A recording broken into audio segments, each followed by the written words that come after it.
안녕하세요.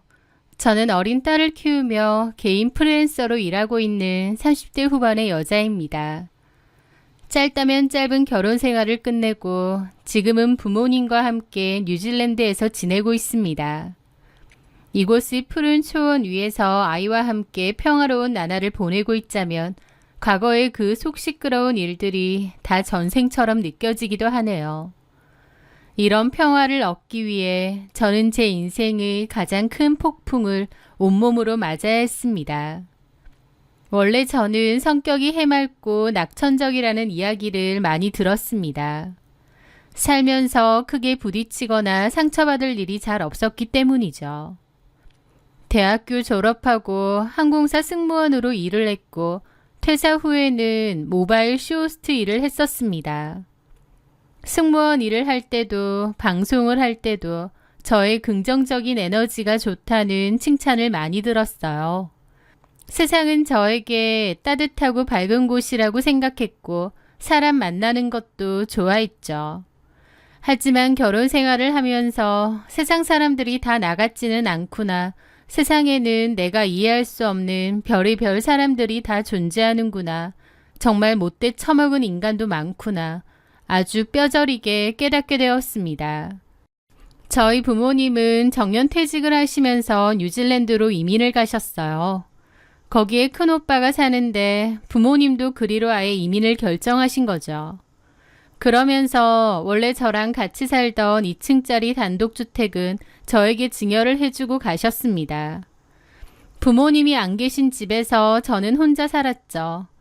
2층 주택이라 관리하기가 좀 힘들긴 했지만 그래도 가족의 추억이 담긴 소중한 곳이었기에 제 딴에는 부지런히 관리하며 살았던 것 같아요. 그러다가 그 남자를 만났습니다. 전 남편이요. 전 남편은 당시 고급 자전거 커스텀샵을 운영하는 사업을 운영했습니다. 아는 지인으로부터 소개를 받았어요. 그 남자는 제가 그때 출연했던 모바일 쇼호스트 방송들이 있는데 그것도 찾아봤다고 했습니다. TV에 나오는 건 아니다 보니 일부러 찾아봐야 하는 건데도 저를 소개받는다고 해서 일부러 찾아봤다고 했죠. 지우 씨를 보면 보기만 해도 저까지 덩달아 밝아지는 기분이더라고요. 웃는 모습이 참 예쁘신 것 같아요.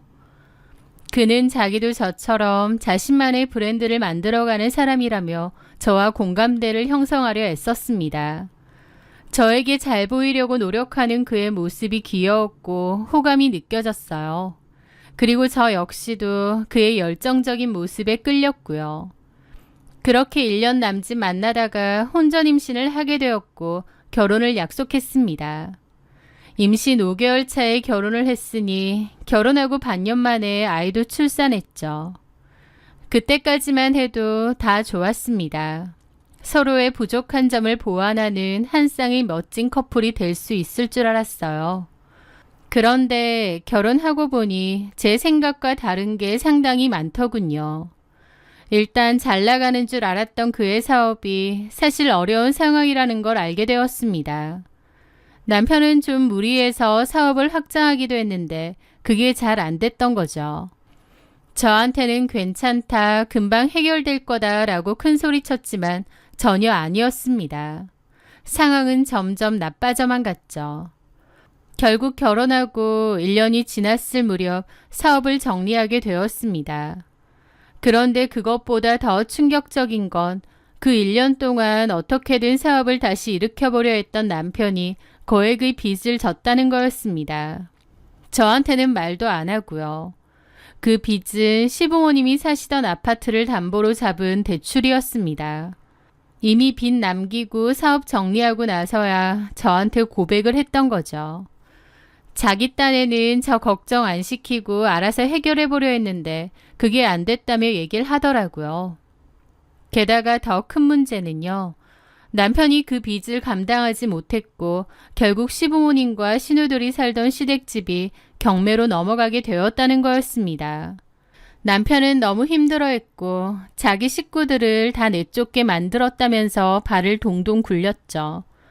그때의 저에게는 별다른 방법이 없었습니다. 우리 부모님이랑 동생들 당장 길거리에 나 앉게 생겼어. 다 나 때문이야. 내가 죽일 놈이야. 여보, 일단 진정해. 방법이 있을 거야. 지우야, 내가 정말 자기한테 미안한데 우리 식구들 이 집에서 잠깐만 같이 좀 지내면 안 될까? 내가 무슨 짓을 해서든 어떻게든 최대한 집 새로 구해서 부모님하고 동생들 나갈 수 있게 할게. 당장 오갈 데가 없어져서 그래. 어? 남편은 저에게 눈물로 호소하며 자기 식구들은 어쩌냐고 하는데 난감하더라고요. 솔직히 싫죠. 편하지도 않은 시댁 식구들이랑 한 집에서 같이 산다니요. 저도 그때 육아와 일을 병행하느라 정신이 없었는데 시부모님까지 같이 산다고 생각하니 너무 불편하고 부담스러웠습니다. 그런데 제 표정을 읽었는지 남편은 제 약한 부분을 정확히 파고들었습니다.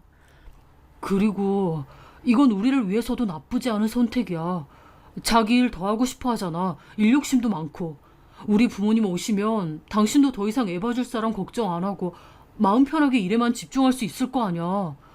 그것뿐인가? 엄마가 집안일도 다 해주실 거고. 라더군요. 사실 아이를 육아하고 있긴 하지만 그 바람에 일을 못하고 있어서 답답한 것도 있었습니다. 모바일 쇼호스트로 전향을 했기에 최대한 열심히 일하고 싶었는데 아이가 있기 때문에 쉽지 않았거든요. 남편의 설득도 그렇고 또 상황 자체가 제가 거절하기가 힘든 상황이었습니다. 결국 저는 등 떠밀리듯 그 제안을 받아들이게 되었죠. 흔쾌히 좋은 기분은 아니었지만 그래도 괜찮을 거라 생각했습니다. 어쨌든 시부모님이 일하는 저 대신 아이를 돌봐주신다고 했으니 그 부분만이라도 좋게 생각하자 싶었죠.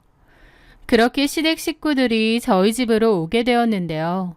무릎이 안 좋은 시부모님을 위해 1층을 내드렸고 신우들도 1층에 있는 방을 썼습니다. 저와 남편, 아이는 2층을 쓰게 되었고요. 그때는 미처 몰랐습니다. 제 집을 통째로 기생충들에게 내어줄 뻔한 끔찍한 결정이었다는 사실을 말이죠. 막상 같이 살아보니 제 생각보다 불편하고 짜증나는 일이 너무나 많았습니다. 제가 일만 할 수 있게 해준다면서 집안일이고 육아고 다 해주신다더니 웬걸요. 집안일은 온전히 제 차지였습니다.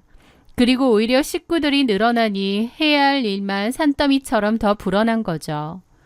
어머님은 아이를 봐주신다는 명목하에 하루 종일 거실 소파에 누워 TV만 보셨어요. TV를 늘 틀어놓고 애는 설렁설렁 봐주신 거죠. 게다가 신우들도 손 하나 까딱 안 했습니다. 어쨌든 오빠네 집에서 살게 되는 건데 눈치 보거나 이런 게 전혀 없더라고요. 저는 모바일 쇼호스트로 일하다 보니 스튜디오로 출근을 할 때도 있고 집에서 라이브 방송을 진행할 때도 있거든요. 집에서 라방을 할 때면 저도 방송에만 집중할 수 있게 도와주셔야 되는데 시댁 식구들이 있다 보니 그것도 안 되는 겁니다. 제가 집에서 라이브 방송을 진행하고 있는데 시어머니께서 아무렇지 않게 카메라 뒤로 불쑥 들어오셔서는 예, 오늘 저녁은 뭐 할 거니? 라고 물으신 적도 있어요. 저는 너무 놀라 방송 중이라면서 좀 이따가 얘기하자고 그랬죠. 어머님은 이런 걸로 돈을 벌 수 있느냐며 막 기웃거리시다가 나간 바람에 방송을 망친 적도 있었습니다. 그 후로 문을 잠궈놓고 했는데 방송 중에도 자꾸 노크를 하고 본인 용무가 있으니 문 좀 열어보라고 하질 않나 너무 방해가 되더라고요. 그리고 집안일은 아예 안 도와주시면서 집이 지저분하고 관리가 안 된다고 핀잔처럼 자꾸 얘기를 하시니 저도 너무 스트레스가 심했습니다. 결국 저는 돈을 따로 주고 일주일에 2번씩 오는 도우미를 써야만 했습니다. 도우미를 쓰는 것조차도 어머님하고 갈등이 좀 있었죠. 집에 여자가 몇인데 돈을 주고 집안일 해주는 사람을 부르는 거냐며 저보고 돈 많냐고 하시는 거예요. 어처구니가 없었죠. 어머님 말 맞다나 집에 여자든 남자든 사람이 몇인데 왜 아무도 집안일은 안 하고 나 몰라라 하는지요. 너무 스트레스였지만 그런 걸로 길게 왈가왈부하고 싶지도 않아 그냥 전문가를 쓰는 게 낫다 정도로만 얘기했습니다. 시부모님 못지않게 신우들도 정말 골치 아팠어요. 집에 마음대로 친구들을 데리고 오질 않나 한번 왔다 하면 1층 거실이 엉망진창입니다. 집주인인 저도 거실에 있는 가구나 살림살이를 조심했었었는데 신우들은 그런 것도 전혀 없더라고요. 참다 못한 저는 남편에게 여러 번 얘기했습니다. 자기야, 어머님 아버님 집은 찾고 있어? 집? 여기서 계속 사실 순 없잖아. 그런데 남편은 멋쩍은 얼굴로 그러는 겁니다. 왜? 여기 집 넓고 다 같이 살아도 별 문제 없지 않아? 왜 문제가 없어? 나 솔직히 스트레스 너무 많이 받는데. 엄마가 슬기도 봐주시잖아. 일부러 애 봐달라고 부모님 모셔와서 사는 집들도 있다던데. 슬기만 봐주시면 뭐해. 나머지 집안일은 그대로고 내 몫만 늘어나는데. 그리고 슬기 봐주시는 것도 그래. 어머님하고 육아 스타일도 안 맞아서 사사건건 부딪히는 것도 너무 많아. 어쨌든 내가 엄마니까 이렇게 해주십사 하는 게 있는데 어머님은 그럴 때마다 그럼 네가 하라고 짜증내시면서 슬기 확 맡기고 나가버리실 때도 많잖아. 아, 그거는 자기가 잘못했지. 엄마가 봐주기로 했으면 엄마한테 전적으로 맡겨야 되는 거 아니야? 내가 다른 거 얘기하는 것도 아니고 안전에 관한 거 얘기하는데도 그러신다니까. 애 떨어질지도 모르는데 소파 끄트머리에다가 앉혀놓질 않나. 저번에는 기는 거 연습하라고 애를 엎어놓고 자지러지게 울 때까지 친구분들하고 통화를 하시질 않나. 솔직히 애를 신경 써서 봐주시는 것도 아니야. 아, 엄마도 어떻게 하루 종일 슬기만 보고 있어. 하루 종일 봐달라는 게 아니라 하여튼 차라리 어린이집에 맡기거나 사람 쓰는 게 더 나을 것 같아. 집을 구하고 있긴 한 거야? 그런데 제 물음에 남편은 민기적거리더라고요. 아, 자기도 알지만 나도 다시 사업 일으켜보려고 요즘 백방으로 뛰어다니잖아. 나도 정신 없거든. 내가 천천히 한번 알아볼게. 저번에도 그렇게 말했잖아. 도대체 언제 알아볼 건데. 자기야, 너무 닥달하지 마. 아, 솔직히 내 보기엔 자기가 너무 예민해. 우리 가족들 다 자기한테 피해 안 주고 살려고 하는 것 같은데. 뭐라고? 어이가 없더라고요. 저는 너무 스트레스 받고 있고 그게 한두 개가 아닌데 남편은 자기 가족들이 배려를 많이 해주고 조심하고 편하게 해주지 않느냐 생각하는 겁니다. 본인은 본인 가족들이니 당연히 편하겠죠. 남편에게 물어도 알아볼 생각이 있긴 한 건지 민기적 거리기만 하고 저의 스트레스도 갈수록 쌓여갔습니다. 그러던 어느 날 뉴질랜드에 계신 저희 부모님이 손녀를 보기 위해 한국에 오셨습니다. 저는 시댁 식구들과 같이 산다는 이야기를 부모님께 미리 말씀드렸습니다. 그리고 시댁 식구들에게도 저희 부모님이 오신다고 했죠. 그런데 웬걸 저희 부모님이 오시니까 시부모님도 신우들도 너무 불편해하는 겁니다. 엄밀히 저희 부모님 집인데도 오히려 저희 부모님이 눈치를 봐야 하는 이상한 상황이 된 거죠. 저희 부모님은 일주일가량 집에 머물기로 하셨는데요. 저희 부모님이 계신 걸 온몸으로 좀 유치할 정도로 불편해하는 겁니다.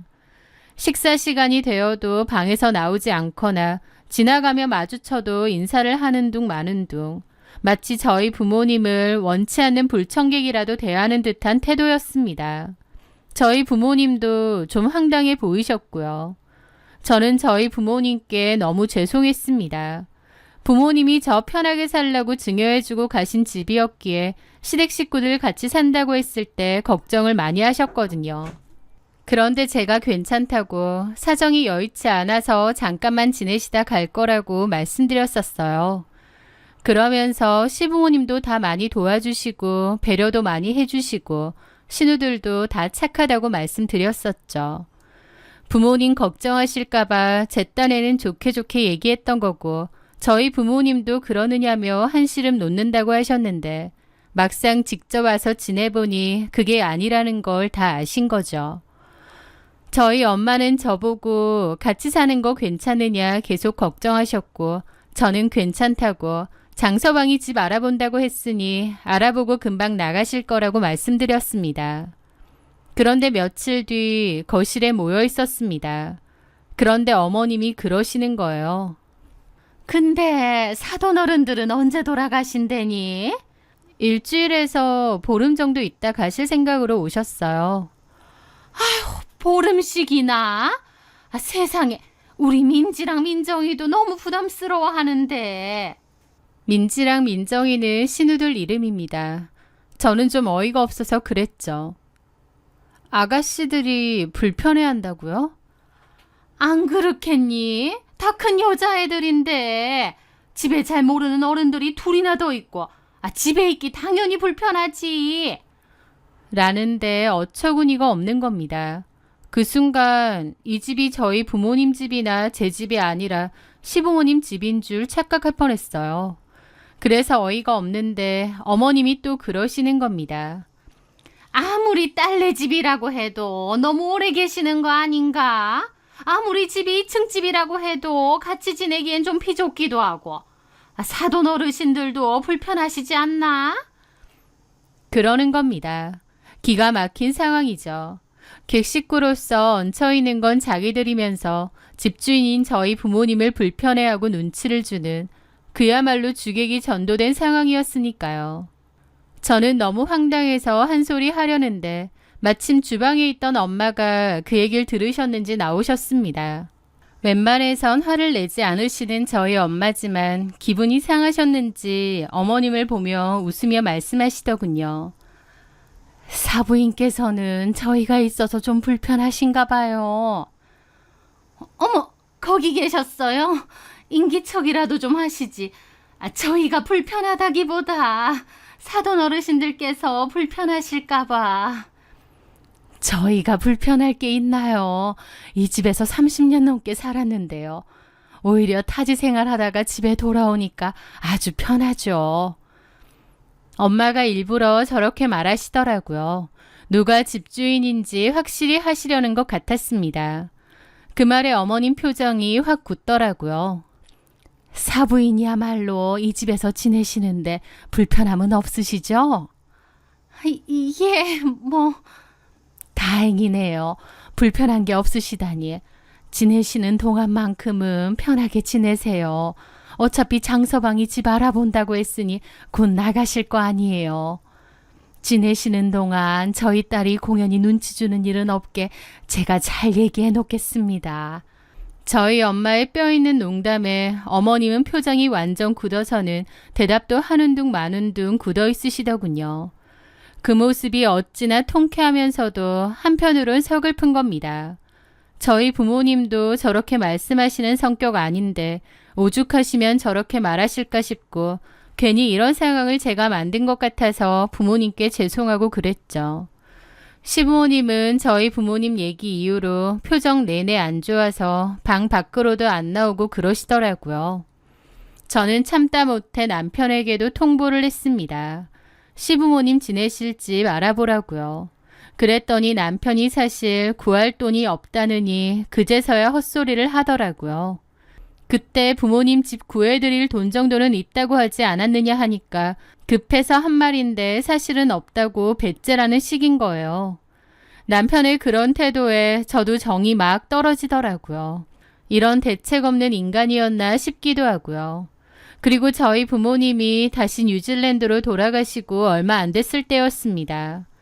저녁을 먹는데 어머님이 언짢은 얼굴로 제게 그러시는 거예요. 근데 내가 생각을 해봤는데 이 집 명의 말이다. 그거 아직도 네 명의로 되어 있니? 네? 그게 무슨 말씀이세요? 저희 부모님이 저한테 증여하신 제 집인데 당연히 제 명의죠. 아니, 그렇게 하면 안 되지. 결혼했고 이렇게 한 집안에 가장이 있는데 집 명의는 남편 쪽으로 되어 있는 게 기본 아니니? 명의 바꿔야지. 라고 하시는 겁니다. 그 순간 기가 턱 막히더라고요. 자기 집처럼 하는 것도 모자라 아예 이제 남편 명의로 바꾸라니요. 아예 이 집을 대놓고 뺏으려는 게 보여서 어이가 없었죠.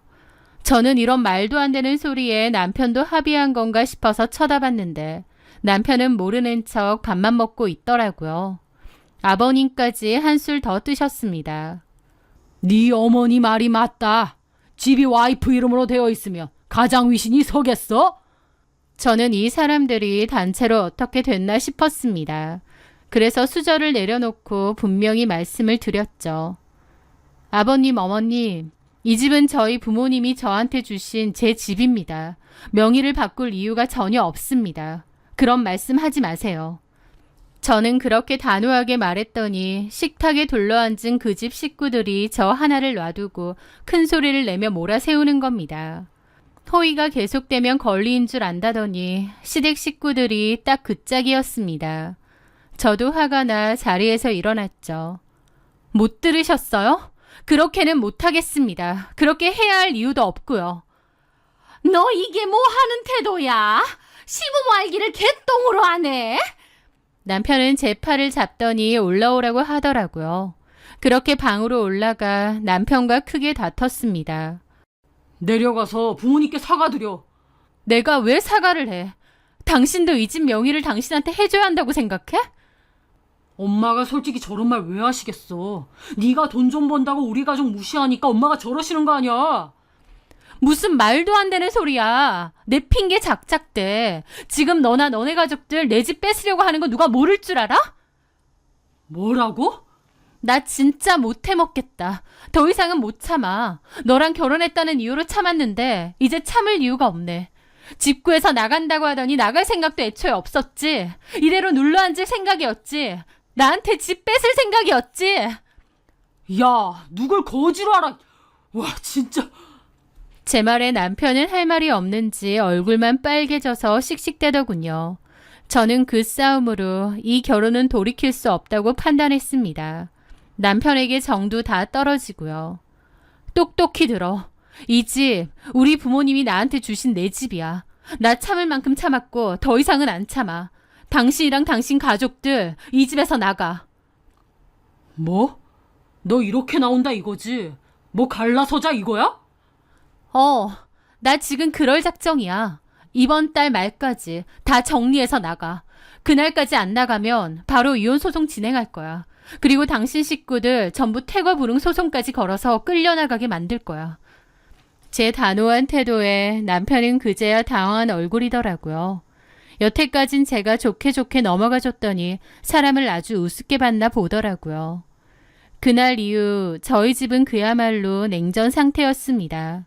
시댁 식구들과 저는 서로를 투명인간 취급했고 저는 더 이상 그들에게 제 아이를 맡기지 않고 근처 어린이집에 보내기 시작했습니다.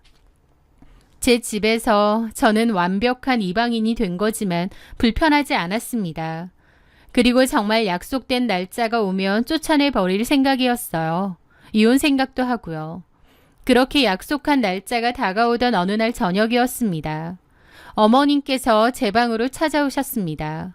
정과는 달리 아주 온화한 표정이었죠. 아가, 그동안 우리가 너무 심했다. 지금 상현이가 집 알아보고 있으니 구해지는 대로 나가마. 그동안 미안했다. 갑작스럽게 사과를 하시더라고요. 그런데 그 순간만큼은 진심으로 미안해 하시는 듯 했습니다. 근데 아무리 그래도 우리가 한 가족인데 이렇게 틀어져서야 되겠니? 우리가 나갈 때 나가더라도 화해는 하고 나가는 게 맞지 않나 싶다. 괜히 우리 때문에 너랑 상현이 사이 틀어지는 것도 원치 않고 내일 시간 괜찮으면 저녁 같이 하자. 저는 그 갑작스러운 태도 변화가 의심스러웠지만 그래도 어른이 먼저 사과하시는데 매몰차게 거절할 수는 없었습니다. 어쩌면 정말 마지막이라도 좋게 마무리하고 싶으신 걸까 하는 생각도 들었고요. 저는 결국 그 제안을 받아들였습니다. 그렇게 저는 다음날 일을 하고 돌아왔고 시부모님은 식사 준비를 한상 해놓으셨어요. 아이는 방에서 일찍 자고 있다고 하고요. 제가 옷만 좀 갈아입고 오겠다 하니 어머님이 배고플 텐데 손 씻고 와서 밥부터 먹고 가라고 하시더라고요. 국 다 식는다고요. 그렇게 저는 앉았고 시아버님께서 와인을 따르셨습니다. 아가, 그동안 우리가 눈치 없이 이 집에서 너무 오래 지냈구나. 미안하다. 이 술 한 잔 받으면서 지난 허물일랑 잊어주면 안 되겠니? 그러면서 저한테 와인잔을 건네주셨어요. 저는 그래도 어른들이 저렇게까지 말씀하시니 마음이 조금은 누그러지는 기분이었습니다. 그런데 바로 그 순간이었습니다. 제가 와인잔을 받으려던 찰나 제 옷깃에 달려있던 리본이 찝히면서 실수로 와인잔을 손으로 쳐버리게 되었습니다. 쨍그랑 하는 소리와 함께 와인잔은 바닥으로 떨어져 산산조각이 났고 붉은 와인이 확 쏟아졌죠. 어머, 죄송해요. 제가 실수를. 저는 몹시 당황했는데 제 옷에도 와인이 좀 튀었더라고요.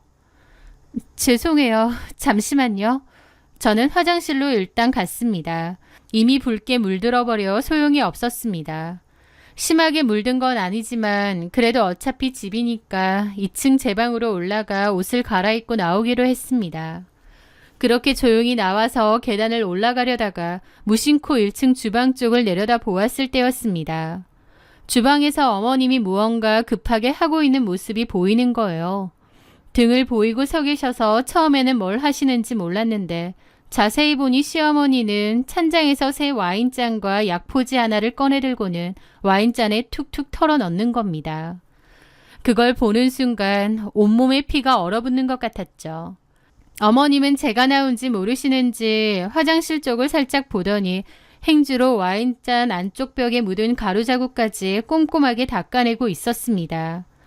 저도 모르게 입을 틀어막았습니다.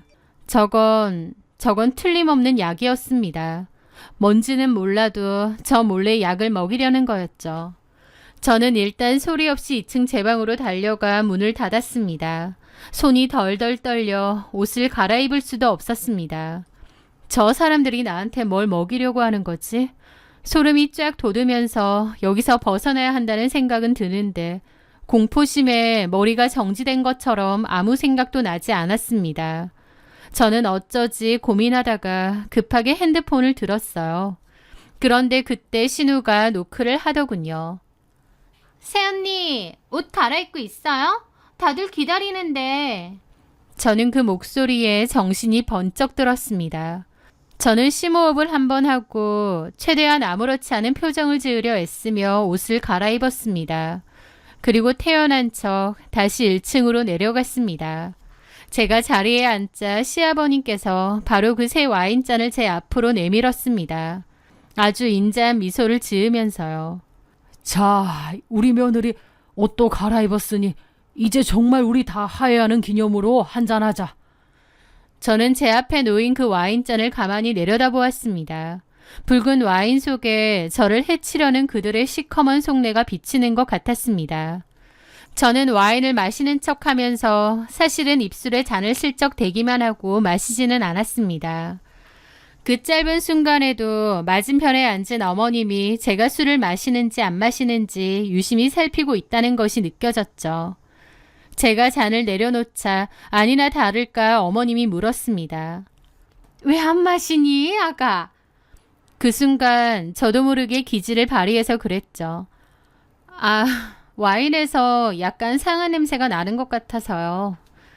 제 말에 옆에 앉아있던 남편이 제 잔을 냉큼 가져가더니 킁킁대더라고요. 무슨 소리야. 아무렇지도 않은데? 향 좋기만 하네. 마셔도 돼. 그러면서 그 잔을 다시 제게 건네는 겁니다. 다른 식구들보다 남편 놈까지 한통속이라는 게 너무 괘씸하고 분하더라고요. 그래서 제가 그랬죠. 그래? 당신 잔은 괜찮은가 보다. 그럼 바꿔 마시자. 그렇게 저는 잔을 바꿨습니다.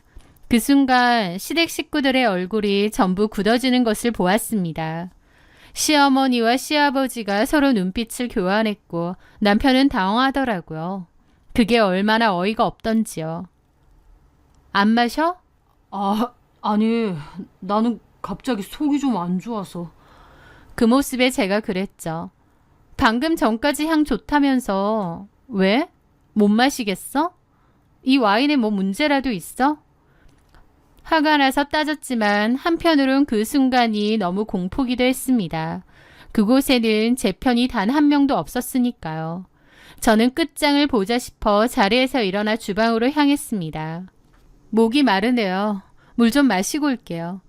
주방으로 걸어가는 척 하면서 저는 몰래 주머니 속에서 휴대폰을 꺼내 112를 눌렀습니다. 통화 버튼을 누른 뒤 주머니 깊숙이 넣어두었어요. 그리고 시어머니가 꺼냈던 그 찬장에서 약을 꺼냈죠. 어머님, 이거 뭐예요? 이 약 제 잔에 탔죠? 제가 다 봤어요. 이 약 도대체 뭐예요? 제 말에 시어머니는 당황하며 변명하기 시작했습니다. 약이라니. 그건 그냥 감기약이야, 감기약. 감기약이요? 웃기지 마세요. 술이랑 감기약을 같이 먹는 사람이 어디 있어요? 그리고 어머님, 연세가 몇인데 가루 감기약을 드세요? 저는 더 이상 참지 않고 소리쳤습니다. 도대체 이 약이 뭐냐고요? 왜 저한테 몰래 먹이려고 한 거예요? 쟤 뭔 소리야니? 미쳤나 보다. 그래요. 제가 직접 알아볼게요, 그럼. 저는 그 약봉지를 들고 현관으로 향했습니다. 그런데 그 순간 시댁 식구들이 다급하게 저를 막아서면서 뒤로 확 밀치는 겁니다. 그리고 신우가 제 손에 약을 뺏었고 어머님이 제게 달려드는 거예요. 저는 그 바람에 바닥으로 쓰러졌는데 그 순간 소리를 지르며 제 머리채를 잡고 바닥에 내리 찍는 겁니다. 이 싸가지 없는 년! 시부모 무서운 줄 모르고 네가 그렇게 잘났어? 네 집이라고 유세 떨어 이 망하려나? 아픈 것보다 너무 무서웠습니다. 머리를 바닥에 찌이고 시어머니의 악독한 소나기에 머리채가 잡힌 채 흔들리는 동안 제 눈은 단 한 사람을 향해 있었습니다. 바로 제 남편이었죠. 하지만 남편은 시어머니를 말리지도 않고 이 모든 광경을 보고만 있는데 그 순간 깨달았습니다. 저를 때리는 시어머니보다 그냥 지켜만 보고 있는 저 인간이 더 끔찍한 악마라는 것을요. 그때였습니다. 띵동 띵동 요란한 초인종 소리와 함께 현관문을 부술 듯이 두드리는 소리가 들렸습니다. 경찰입니다. 문 여세요. 가정폭력 신고받고 출동했습니다. 그 소리에 시어머니의 움직임이 멈칫했습니다. 시댁 식구들 모두가 얼어붙었죠. 경찰이 강제로 열기 전에 빨리 열라고 재촉했고 겁에 질린 신우 하나가 떨리는 손으로 현관문을 열었습니다. 그리고 경찰들이 집 안으로 들이닥쳤죠. 사실 저는 아까 2층 제 방에서 옷을 갈아입으며 그 공포 속에서도 이미 112에 문자를 보내두었습니다. 시댁 식구들이 저를 해치려 합니다. 제 술에 약을 탔습니다. 지금 당장 출동해 주세요. 증거를 위해 112에 다시 전화해 현장 상황을 큰 소리로 알리겠습니다. 라고요. 제가 주방에서 소리치며 그들과 다투는 동안 제 주머니 속 휴대폰은 112와 연결되어 이 모든 상황을 생중계하고 있었던 겁니다. 경찰은 바닥에 널브러져 있는 저와 시모를 떼어놓았습니다. 폭행 현행범으로 체포합니다. 내가 뭘 어쨌다고! 저는 경찰의 부축을 받으며 일어나 비틀거리며 휴지통을 가리켰습니다. 저기에 약봉지 있어요. 저한테 몰래 먹이려던 거. 신우가 제 손에서 뺏은 약봉지를 버렸거든요. 경찰은 즉시 휴지통을 뒤져 약봉지를 증거물로 수집했고 시댁 식구들은 모두 경찰서로 연행되었습니다. 저는 경찰의 도움을 받아 병원 응급실로 가게 되었고 그곳에서 진단서를 끊었습니다. 다행히 심하게 다친 건 아니었지만 온몸이 떨리고 그 순간의 공포가 떠나지 않아 한참을 진정해야만 했습니다. 그리고 며칠 뒤 저는 담당 형사에게서 전화를 받았습니다. 그 약의 정체에 대한 검사 결과가 나왔다는 것이었죠. 강지우 씨, 와인에서 나온 성분 검사 결과가 나왔습니다. 뭔가요? 수면제 성분이 검출되었습니다. 수면제라고 하는데 등골이 오싹하더라고요. 저를 깊은 잠에 빠뜨려 무슨 짓을 하려고 했을까 소름이 끼쳤죠. 경찰서에서 형사들이 따지자 시모는 본인이 불면증이 심해서 수면제를 먹으려던 건데 제가 오해를 한 것이라며 생난리를 쳤다더군요. 시모가 평소에도 수면제를 잘 복용했고 저한테 억지로 약을 먹이려고 했다는 명백한 증거가 없어 더 따지고 들 수는 없었지만 폭행죄는 현장에서 체포되었기에 빼도 박도 못하는 상황이었습니다. 시댁 식구들은 제게 합의를 요구했지만 저는 단호하게 말했습니다. 선처는 없습니다. 법대로 처벌해 주세요. 결국 시어머니는 폭행죄로 처벌을 받게 되었고 저는 곧바로 이혼 소송 및 폭행죄를 근거로 위자료 청구 소송을 걸었습니다. 그 뒤로 지긋지긋한 싸움이 시작되었습니다. 특히 아이의 양육권을 두고 남편과 오랫동안 싸웠죠. 저를 물고 늘어졌습니다. 하지만 법은 제 편이었습니다. 남편의 폭행 사실과 시어머니의 비상식적인 행동들이 인정되었습니다. 하지만 문제는 끝나지 않았어요. 제가 이혼 소송에서 이기고 제 집에서 나가라고 했음에도 그들은 나가지 않고 버텼거든요. 결국 저는 법원을 통해 퇴거 명령을 받아냈고 법원 집행관들과 함께 제 집으로 향했습니다. 그들은 마지막 순간까지도 제게 악담을 퍼부으며 쫓겨났죠. 너 이렇게 독하게 굴어서 천벌 받을 거다. 천벌은 남의 집에 기생하며 주인 행세하고 며느리한테 약까지 먹이려던 당신네들이 받겠죠. 두고두고 다신 보지 맙시다. 그들이 떠나고 텅 빈 집을 바라보며 저는 그제야 길고 길었던 악연이 끝났음을 실감했습니다. 저는 부모님이 계신 곳으로 떠났고 그것들은 손바닥만한 집 구해서 꾸역꾸역 같이 산다고 했습니다. 시모에게는 전과가 생겼고 위자료까지 톡톡히 물어야 해서 빚이 더 생긴 셈이죠. 아주 구질구질하게 산다고 하더군요. 소송이 모두 끝나고 저는 집을 정리한 뒤 친정 부모님이 계신 뉴질랜드로 아이와 함께 떠나게 되었습니다. 저한테 약까지 먹이려고 한 미친 인간들이기에 아이와 둘만 한국에 남아있다는 게 무서웠거든요. 이제 와서 돌이켜 생각해보면 애초에 내가 왜 합가를 허락하고 또 그런 불합리함을 왜 참았을까 싶기도 합니다. 하지만 매 순간 후회 없이 완벽한 선택을 하며 살 수 있는 사람은 아무도 없잖아요. 그 바보 같던 마음도 어떻게든 가정을 지키고 싶었던 제 나름의 최선이 아니었나 싶어요. 하지만 이제는 압니다. 제 자신을 지키지 못하는 선의는 결국 상처만 남길 뿐이라는 것을요. 저는 제 나름대로 제 상황에서 열심히 살아온 과거의 저를 비난하지 않고 잘 보듬으며 살고 싶습니다. 그리고 제 아이에게 더 강하고 현명한 엄마가 되어줄 생각입니다. 새로운 곳에서 행복하고 좋은 일이 가득했으면 하네요. 제 사연 들어주셔서 감사합니다.